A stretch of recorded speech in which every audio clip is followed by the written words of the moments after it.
News Channel 19's Roswell Encina joins us now live in our newsroom with more on this story. And Roswell, I know you got up early this morning to watch the launch at 5:42. Tell everybody why this mission is so important to Huntsville. Well, Jerry, it's a very big deal. It's going to keep the folks at the Marshall Space Flight Center very busy, especially the folks at the Payload Operations Center. From now on, they're going to be working 24/7. Mission and liftoff of Discovery and a team of explorers shaping their destiny. As the sun was inching up this morning, the shuttle Discovery was blasting into space towards the International Space Station. Discovery illuminated the early morning sky high above Cape Canaveral. On board are some important experiments for Space Station Alpha. Hundreds of miles away, folks at the Payload Operations Center of Huntsville's Marshall Space Flight Center were watching very closely. Everyone was just stunned and excited, to see that it is actually here and we're really doing ops now. This launch is what these folks have been waiting for 2 years.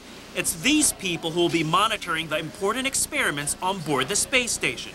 Fresh from graduating from UAH, Carrie Langley has a plum job. She'll be talking every day to the crew on board the space station. I'm excited about it. This is my first mission and right out of college, so I'm really excited.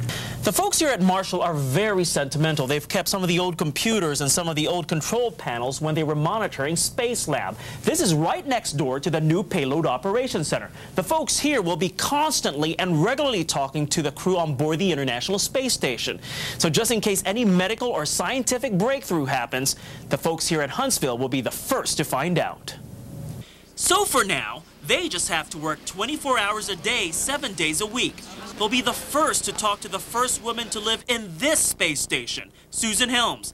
LaBrice Woodard, who is one of the 2 women in charge here, has this to say to Susan Helms. Yes, I want to say you go, girl. And don't be surprised if you see an Auburn Tiger flag on board the International Space Station. One of the new crew members is an Auburn graduate.